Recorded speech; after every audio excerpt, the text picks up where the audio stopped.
And Alex will have an in-depth look at the New Paltz Club hockey team Monday on the Pepsi Sports Beat. Port Jervis travels to Goshen to take on the Gladiators in high school basketball tomorrow night in our Cable 6 game of the week.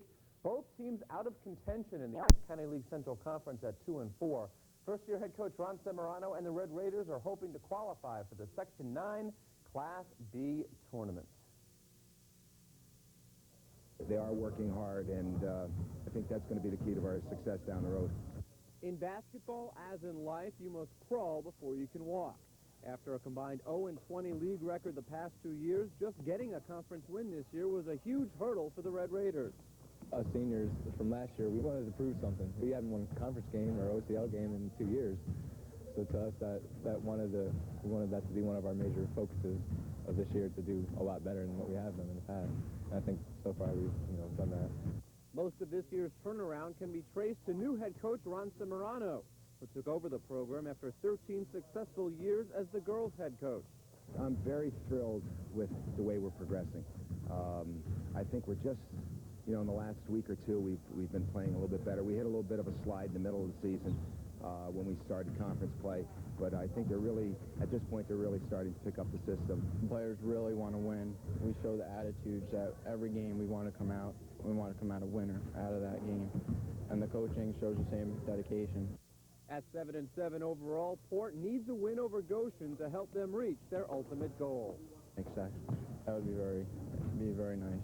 One of our goals was to win more games than we did last year, in which we accomplished, but we still want to make sections and stuff. That's something we haven't done in a very long time. Hopefully we're on an upswing right now, and it's not, it's not too late.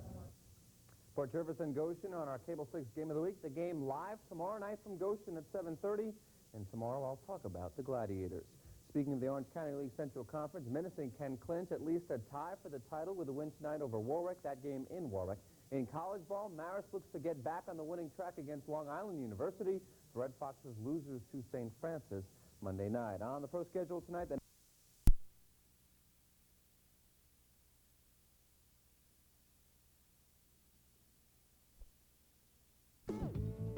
Cable 6 Sports presents the Game of the Week.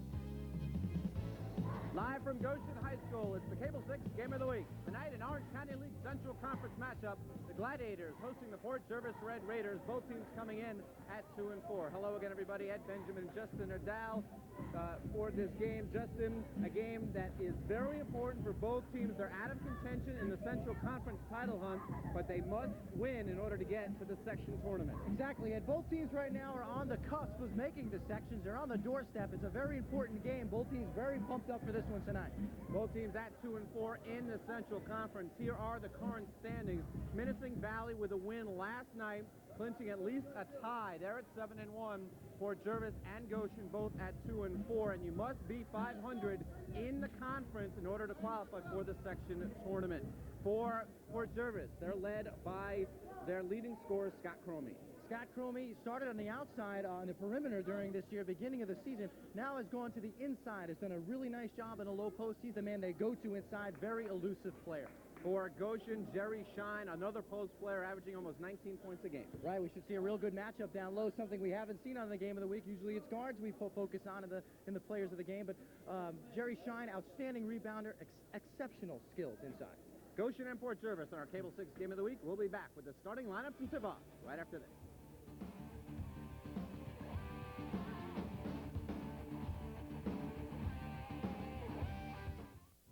At Hudson Valley Auto and Tire, we do more than just sell Sunoco gas. We're a full-service Napa Auto Care Center. When you bring your car here, you can be assured of quality service. No matter what your car needs, we have the equipment and experience to handle it. From computerized wheel alignment to exhaust system, custom pipe bending, foreign and domestic, we're your Auto Care Center. Sunoco Gas, guaranteed service and tires. Hudson Valley Auto and Tire, your full-service Napa Auto Care Center, Route 208, Walden, New York. Save money at Eastern Tile now with direct from the mill pricing on some great closeout specials, like $20 ounce commercial carpet. That's right, 20 ounce commercial carpet in your choice of 20 colors. Only $3.99 a square yard by the roll for 12 and $4.99 for 15-foot widths. Or pay only 99 cents a square foot for their giant selection of closeout special tiles in sizes from 4x4 to 18x18. Eastern Tile, your carpet and tile outlet center. Kings Highway in Chester and 107 North Street in Middletown. The Cable 6 Game of the Week, brought to you by Fulton, Chevrolet, Cadillac, Geo, and Isuzu, where you'll always get the guaranteed lowest price. And by Hudson Valley Awards in Goshen.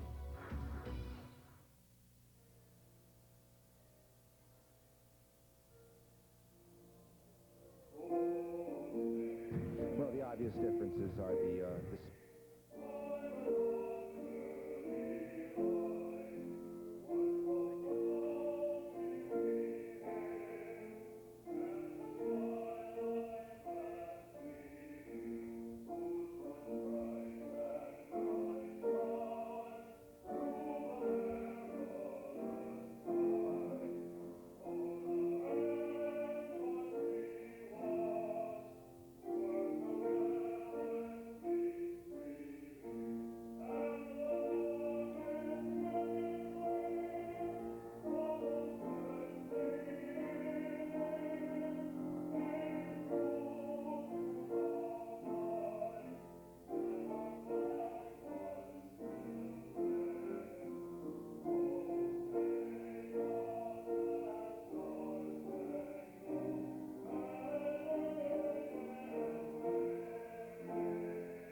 Goshen and Port Jervis in our Cable 6 Game of the Week for the starting lineups. Let's go to our public address announcer, Ray Baldwin. Here are the starting lineups for tonight's game. For Port Jervis, number 5, Frank Theodore.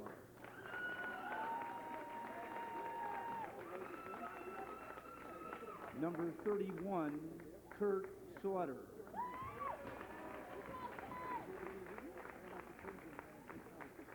Number 45, C.J. Maldonado. Number 33, Scott Cromie. Number 54, Leon Young. The Port coach, Ron Semerano.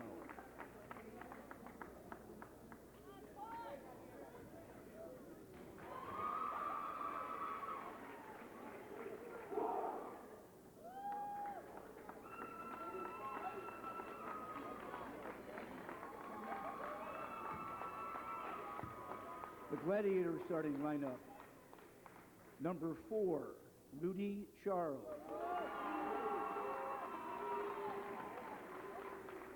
Number 11, Jamie Greenwald.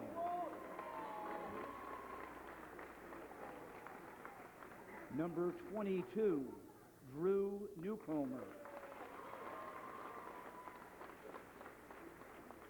Number 32, Jerry Shine. Number 34, Mark Gunter. The Gladiator coach, Bob Krebs. The officials for tonight's game, Mr. Steve Shaham and Mr. George Bunting.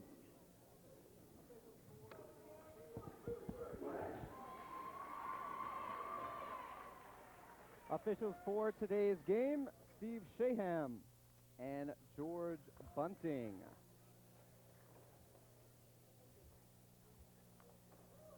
Port Jervis and Goshen, two teams that are 2 and 4 in the Central Conference.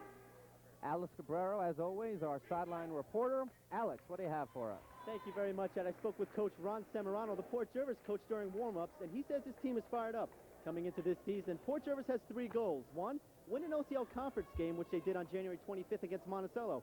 2, win more games this year than they did last year. Last year's win total was 3. Already they have 7 this year, and the final goal was to make sectionals, and a win here tonight would put them a step closer. So it's going to be a good game. Back over there to you.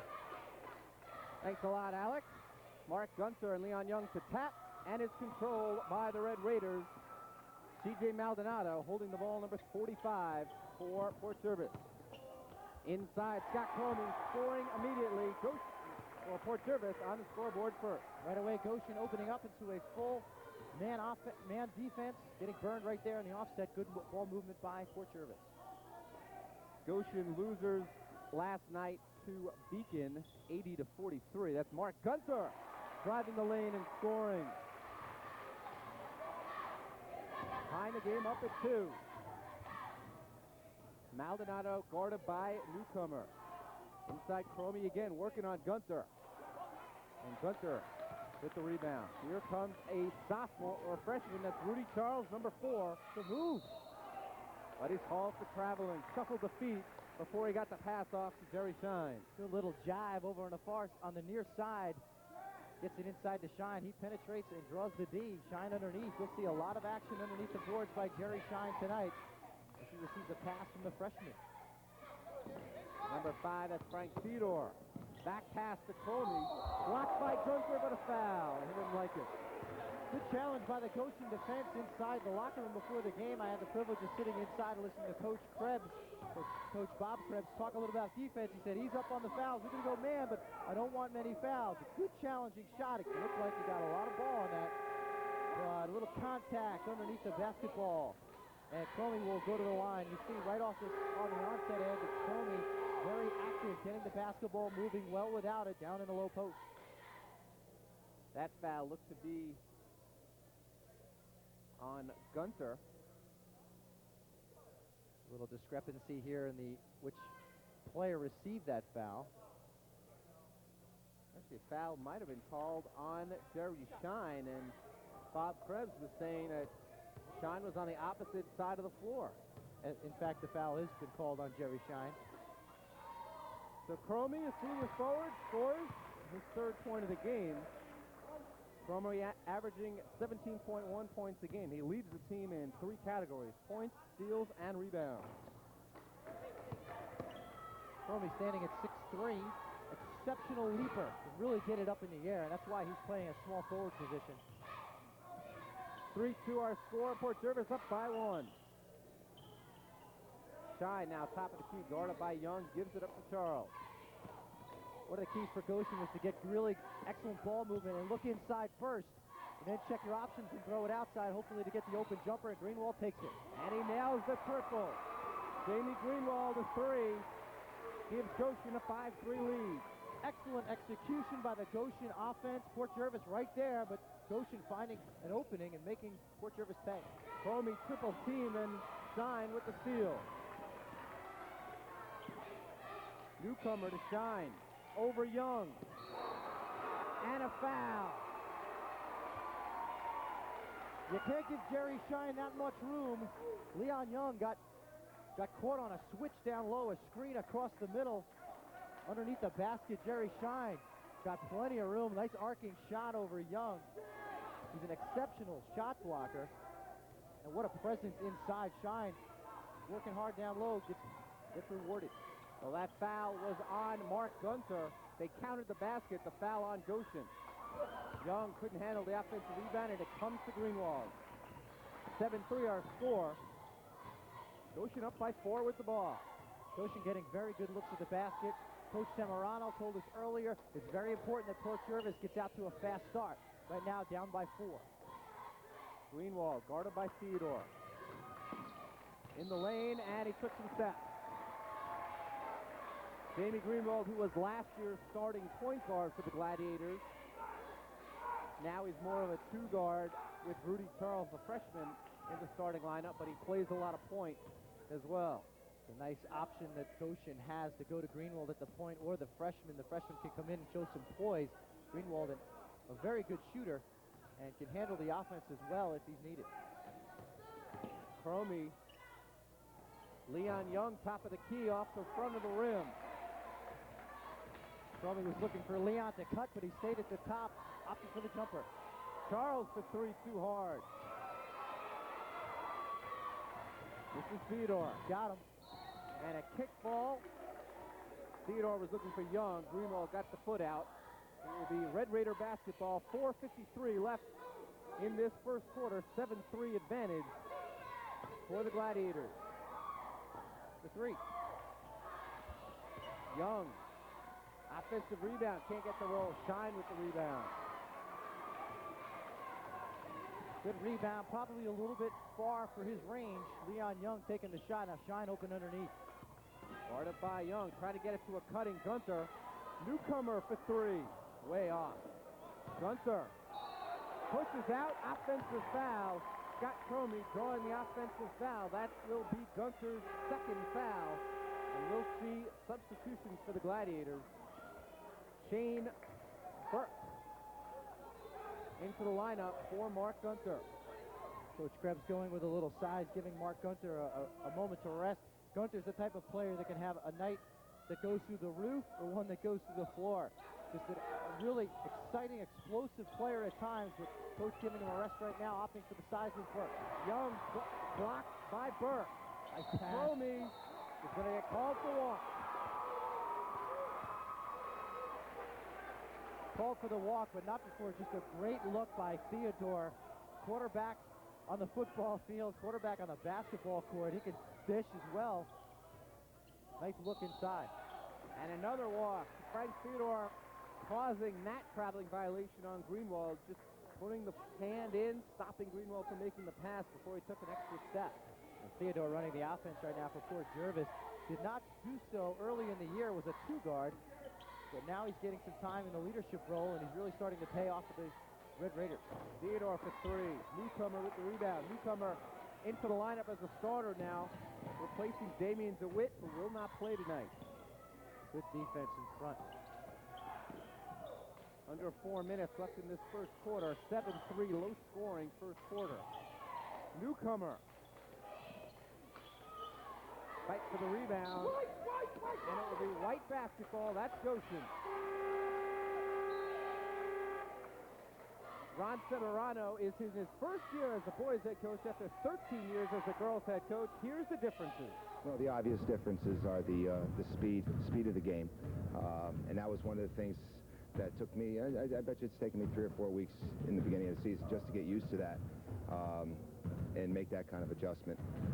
But I mean, it's still basketball. And like I said, there hasn't been that much of a difference other than the obvious.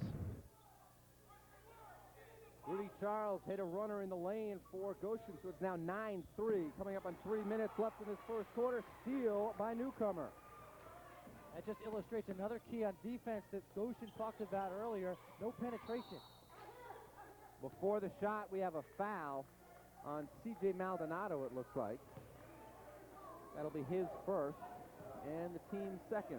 What Coach Krebs said was a major key for them to be successful defensively in the first half and throughout the game. Put a big diamond and just a fortress around the top of the key. Stop the penetration. Port Jervis gets inside and exceptional passers to get the ball into their low post players. Shine tracks down the rebound. That foul on Maldonado was the team's first. Shine gives Goshen an 8-point lead, and it's a 9-0 run for the Gladiators. He just lives very, very well recently on that baseline. He just perfected that short jump shot. You give him that room, he's going to make you pay. Cromie scoring on the other end, breaking the 9-0 run. He's now got 5, and it's 11-5. Sorry, Ed. Newcomer for 3, and he hits it. And it's a 14-5 lead for the Gladiators.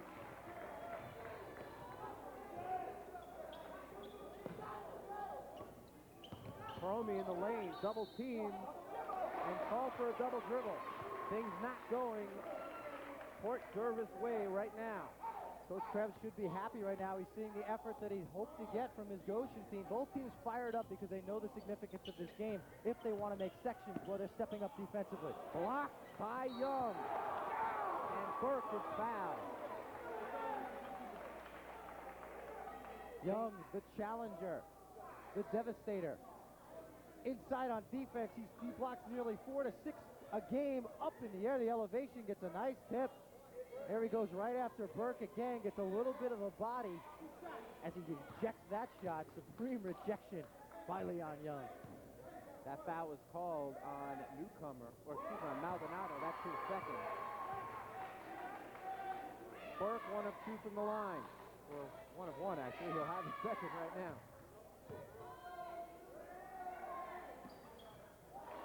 2 of 2 for Shane Burke, and it's an 11-point lead to the Gladiators. Goshen staying in the man, picking everyone up full court. 3-point attempt is good for Kurt Sauter. First points of the game for Kurt Sauter, senior guard. And 16-8. Fort Jervis starting to pick up its pressure on defense. You have a walk. Shane Burke calls for a walk. Shane Burke at 6'7", has a few inches on Scott Cromie, 4 inches. But right there, called for the walk.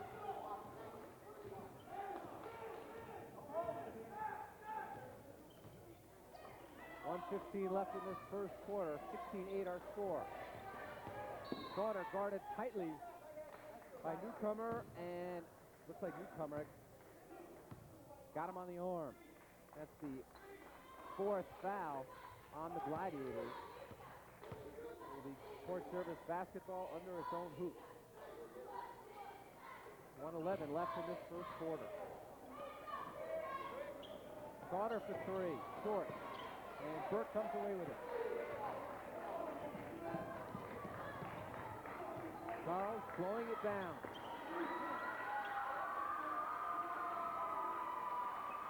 And we're going to have a backcourt violation as Charles saw the pass go through his arms.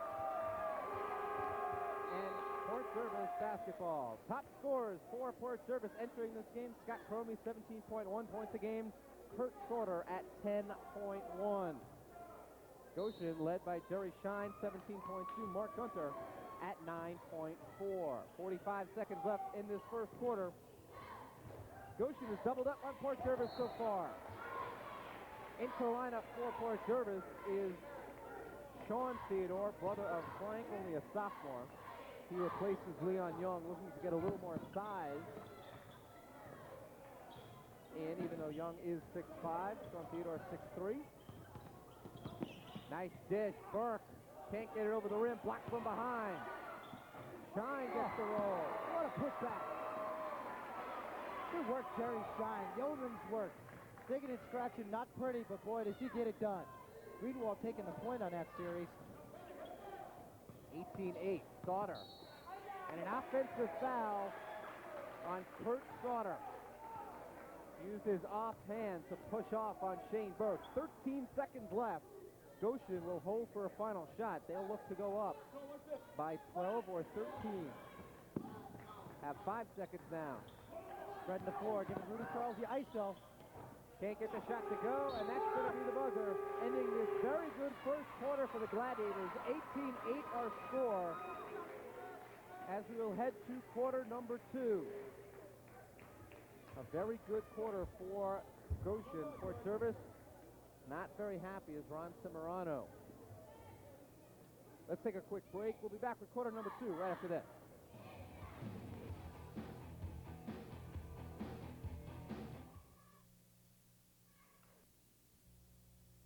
Tom and Kelly Works. Your mission, to beat anyone's price. Finance everyone, provide a great selection, and the best service. Good luck. This tape will self-destruct.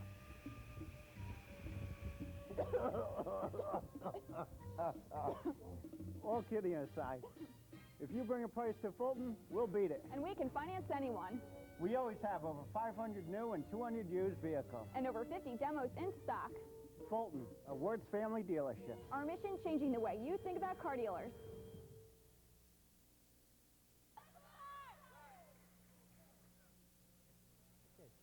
Getting set for quarter number 2. Alex, what do you got for us?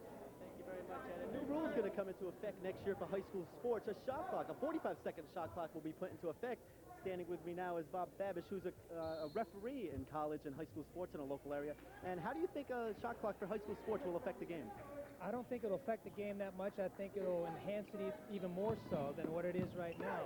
That's what happened to the college game when they instituted the shot clock. Yeah, so you're in favor? I'm definitely in favor of it. Okay, Mr. Fabish, thank you very much for your time. Ed, Justin, back to you. Thank you very much, Alex. And most of these teams put up shots way before 45 seconds anyway, so it doesn't make much difference to the boys. That's right. But in the girls in high school, they already do have a shot clock. In boys, though, towards the end of the game, it will make a big difference. Players will have to think a little bit more on their feet, and coaches are definitely going to have to coach more. And boy, if that doesn't enhance the game, I mean, I don't know what would. This is Cromie getting it to Frank Theodore. Sauter. Nice dish. Can't get the roll, and Sauter follows. Sean Theodore was hard off the iron, but Sauter right there. So textbook basketball. Take the shot, follow. Go hard to the rim. 5 points now for Kurt Sauter. 18-10, Goshen on top. Things have slowed down quite a bit since the beginning of the first quarter. Greenwald can't get the roll. Comey with the rebound. Greenwald with a great look at the basket, going to his strong right side. Couldn't finish, had the lean. 3 attempt is short. Charles with the board. You don't have your big rebounders in there right now. If you're Port Jervis, you might want to try and get those shorter jump shots to go for the big threes right now. It's not necessary. That shot was taken by Greg Johnson into the lineup for the Red Raiders. Goshen, not a lot of substitutions. They only have 9 players for this game. Charles forced that shot. This is Frank Theodore looking to push. Cromie gets the roll. Nice finish on the move. Good catch in mid-step by Cromie. You can see the athletic ability and the fluidity of movement that he showed going to the rim right there. Now a 7-2 run for Port Jervis, and Bob Krebs doesn't like what he sees, calls timeout. 5:52 left in this second quarter. We'll take a break. Back with more right after this.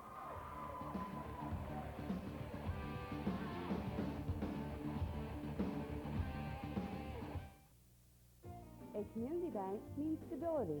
It means quality. It's knowing our customers' needs. It's knowing our customers.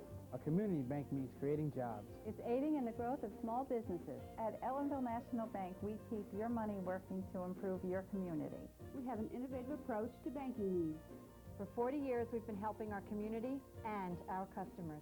We are Ellenville National Bank, the quality bank. We have 8 locations. Stop by and see us at a branch near you. 18-12 our score. Goshen on top by 6. They were up by 10 after 1, and one major reason, according to Adam Fisher, our statistician, Goshen out rebounding Port Jervis 11-2 in that first quarter, Justin. That's right, and you can see that Port Jervis really hasn't had much success underneath the basket so far. Goshen really crashing the boards, packing it in. Jerry Shine having a lot to do with that as he's a presence underneath. Port Jervis overall with a size advantage against Goshen, but doesn't mean you have to be bigger to play a bigger game. Newcomer thinking about the 3, looks to get it into Shine. Now he'll go into the lane. Double pump, and he draws the foul. Drew Newcomer will head to the line.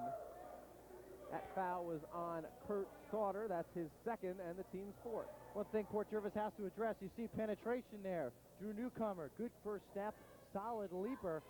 Not a great outside shooter, but he's real tough once he gets inside near the paint.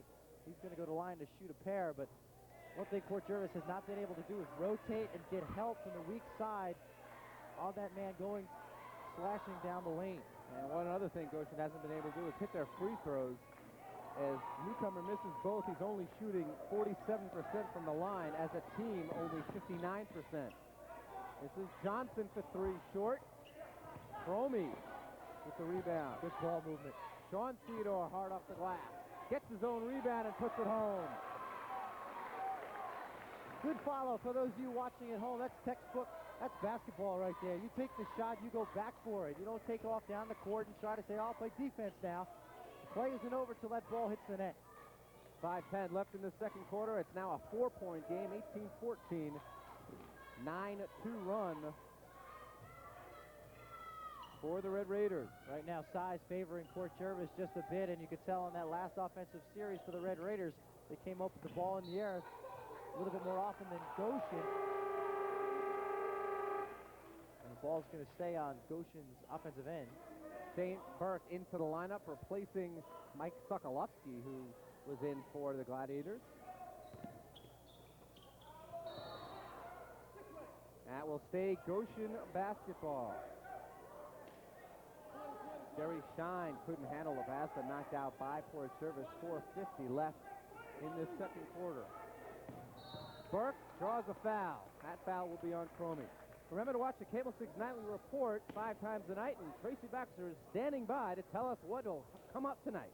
Thanks, guys. Coming up on tonight's Cable 6 Report, the Middletown School Board responds to allegations surrounding the district superintendent Orange County Executive Joseph Rampey offers his vision for progress in his State of the County address.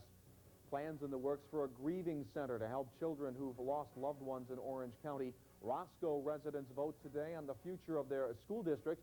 And you'll meet two real Valentines, an Ulster County couple married 73 years. Now back to Ed and Justin in Goshen. Thanks a lot, Tracy, and the ball will stay Goshen basketball.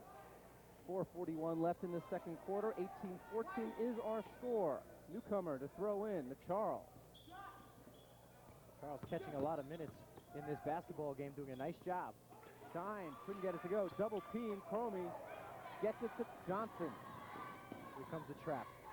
Goshen looking to trap. The ball comes down on the wing, and a turnover for Greenwald. Greenwald all the way, and he lays it home.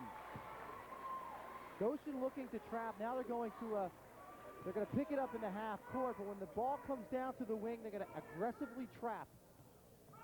That broke the 6-0 run and 9-2 run for Goshen, now, or for Port Jervis, now 20-14. Once the player puts the ball on the floor, they're going to come and attack with the defender in the low block. Johnson thought about it. Sean Theodore, Sauter for three.